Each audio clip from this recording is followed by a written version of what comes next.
When going through difficult times, one experiences an illusion called the tunnel effect. What we call the tunnel effect is that when we feel very anxious, we lose our wide perspective and we start to look only from a narrow space. From that narrow field, we can only see what makes us feel very sad and bad. And this can lead to the illusion that this difficulty I'm feeling right now, this problem I can't solve, this thing that happened to me will continue for the rest of my life. It can lead to the perception that I am finished, I am ruined, and my life will never get better. As a result, you feel more anxious, and the more anxious you feel, the more tunnel vision you can experience, and the situation can become unmanageable. So I want to remind you of a couple of things that can help you in these situations. You can call it a checklist. There are questions, and there are things that you need to remember and work on. I have to say this at the beginning. There are no easy solutions to feel better. You need to sit down and work on yourself. When you look around you, you must see that some people are more peaceful and joyful. These are people who work on themselves. There are no miraculous methods. There is no such thing as I will touch it and everything will be fine. You have to work on it. You need to sit down and think long and hard about the questions and phrases I am going to tell you in a notebook and put them into practice in your own life. Let's start if you are ready. The first question you should ask yourself is, have you experienced similar events in the past, and how did you deal with them? When a person experiences a difficult event, they have emotional intimacy problems, the tunnel effect. They experience that event as if for the first time. At this point, it is actually an illusion. Usually the problems in our lives are severe and different, but close to each other.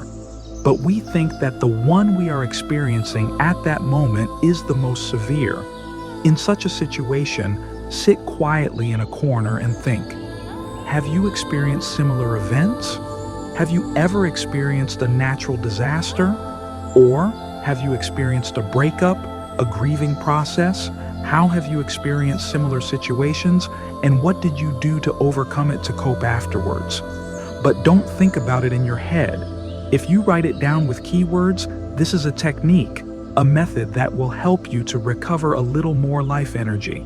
Another question you need to ask and remember is this: what have I done in the past, especially in difficult times or sometimes in ordinary times, that made me feel good, that lifted my spirits, that distracted me? It can be difficult to remember, but it could be an activity. It could be a person that was good for you in the past. Make a list of these things and which of them can you access right now? Which of these things can you implement in your life right now? You can put a plus sign next to them. At least trying them again will benefit you a lot. And most importantly, who you experience difficult times with, who is around you at that moment, is one of the things that directly affects your ability to cope with that problem. If you are surrounded by people who constantly pull you down and give you advice like, you are upset about this, you should be strong, you should do this, it may be a little bit more difficult for you to cope with difficult times. But if you have supportive people who approach you with a little more compassion and understanding, who see it as natural and human that you slow down your pace at that moment, you can somehow solve those problems much more easily. You don't feel sad when you are troubled because you feel lucky to be with such people. When you feel bad, here's what you should do. Who has been good for you in the past days? Who did you talk to and leave feeling refreshed? Whose videos, when you watch them, did you a lot of good? If you remember these things and at least reconnect with those people, you might be able to change your mood a little bit and be refreshed. We also talked about positive people, but there are also negative people. Sometimes we may not realize how damaging the people around us are. Sometimes when we have a small problem, the approach of the people around us can be so downward, critical, judgmental, that you can feel like you have done the worst thing in the world. For example, you make a tiny mistake, you failed a tiny exam, there was a problem at work, so you couldn't do that? You're ruined, you're finished, nothing will get better from now on. How would you feel? Maybe they don't say that directly, but take a look and see if there are people who bring you down a lot. At times like this, it will be very, very good for you to be with the kind of people I just mentioned, instead of people who are a little bit demoralizing. I would like to say this for myself. I keep my distance from people who pull me down a lot, who judge me a lot, because the priority at that moment is to feel good. After I recover, if I want to meet with those people, I do. Anyway, it's not only people who pull you down. Sometimes it's also our habits. For example, wanting to be alone too much, drinking too much alcohol, not communicating with people too much, being stubborn and angry. These methods you use at such times are actually methods you use to comfort yourself. Think about what methods you use and do they work? Are they really helping you or hurting you?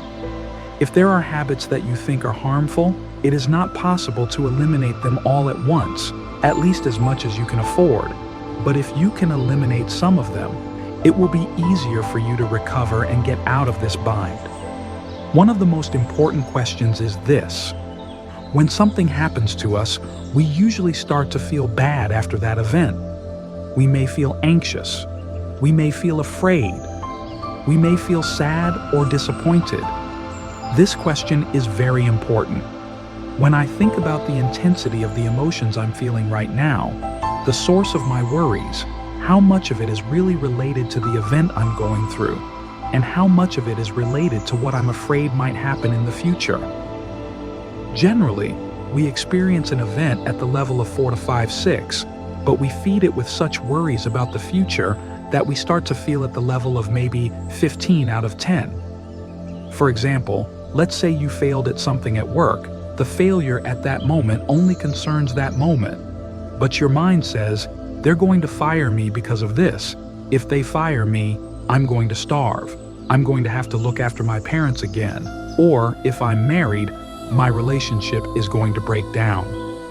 You've only experienced one failure, but the mind works in such a way that it can make me worry about many things in the future as if I am experiencing them right now. Make a distinction like this. How many of the things that really make you feel bad are directly related to the problem you're having right now? And how many are related to things that you're afraid might or might not happen in the future? This distinction is one of the things that helps me feel really good in life. What is the weak link in my chain that is causing me to feel this way and to have problems? Maybe when I discover it, if I do a little bit of intervention on it and find the source, maybe I'll be more likely not to have the same problem again in the future.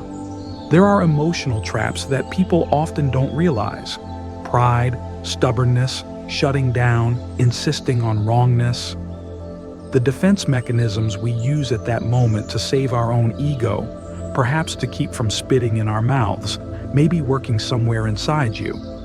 But especially in difficult times, you should not hesitate to ask for help. You should not hesitate to apologize if you have done something wrong. If the path you're on is wrong, even if you've been working on it for as long as you want, the fact that you're on the wrong path doesn't actually do anything. You should not be afraid to go back. The fact that you are stubborn about something can actually cause you to deal with that problem for years and years. So if you have done something wrong, you have done it. If I need help, I need help. When you accept this, maybe you can turn around a little bit more quickly. And if there are people around to support you, you can easily get that support, at least as much as they offer. It is also very important to remember the power of control. We usually look at the big picture and think about the parts we can't control and eat ourselves up. One of the questions that people usually ask themselves but are a bit afraid to answer is, what are your strengths? What are your weaknesses? When people discover these sides of themselves, they feel better. And whatever happens, my dear friend, remember this. There are always such periods in one's life when we hit rock bottom, when we feel powerless, helpless, hopeless. Usually, one wants to get rid of these feelings completely in order to take action, but this is not possible. When we feel a little bit ready, when we make the effort to move on, those feelings start to improve again. So give yourself a little bit of time. Give yourself permission to recover. Then have the courage to set off like this. Come on, I'm going on the road. The caravan will be fixed on the way. It will be more possible to fix that emotional state in the road. Ask yourself these questions. I'm sure you will find it helpful, dear friend. Thank you for listening to me. Be very good to yourself. See you soon. Goodbye.